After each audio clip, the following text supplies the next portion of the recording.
takou najvýraznejšou je, teraz čo sme križovali, Studenohorská ulica. Je to vlastne dlhá ulica, ktorá plynule stúpa, plynule využíva to stúpanie terénu a umiestňuje akoby paneláky rad za radom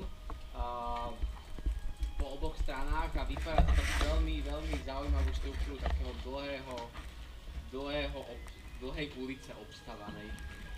Podobná štruktúra je kúsok nižšie na ulici Na Barine, ale tam sú dva panelákové typy, takže tam to až tak nevyznie. Okrem toho sú tu ešte bodové výškové domy na Hejrovskej ulici a súčasťou tohto sídliska je ešte taká prechodová štruktúra, sú to rodinné domy na opačnej strane ulice Podhaj. Práve tá predimenzovaná ulica Podhaj, ktorá má viesť na sídlisko Zajčák, je za nami.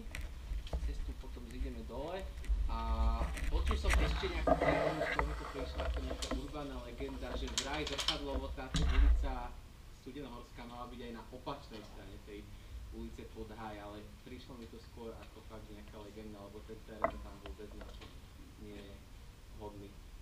Sídlisko Podhaj je, dá sa povedať, aj podobne ako sídlisko Dúbravka pomerne citlivo k tej pôvodnej zástavbe umiestnené, pretože sídlisko vlastne vzniklo na záhradách. Pôvodne tieto záhorské dediny, alebo vôbec dá sa povedať dediny okolo Bratislavy, mali pomerne dlhé dvory, dlhé záhrady, často stovky metrov dlhé. A tieto záhrady boli zaujímavé tým, že ľuďom, ktorým vlastne vykúpili záhrady na tejto Brančovičovej ulici, boli vystavené sídliska, tak ešte časť záhrady im zostala za sídliskom. Tak si môžete predstaviť, aké tie záhrady boli rozsiahle. Z toho dôvodu dá sa povedať, že na tomto sídlisku ani nie sú nejaké fragmenty z toho pôvodného lamaču, lebo takmer nič sa nebúralo. To sídlisko vzniklo vedľa pôvodného lamača. To isté podobne je aj Dúbravka, ktorá vznikla vedľa pôvodnej Dúbravky tým, že aj Dúbravka mala pomerne výhodnú polohu, že bola na kopci, vlastne dalo sa ju obísť.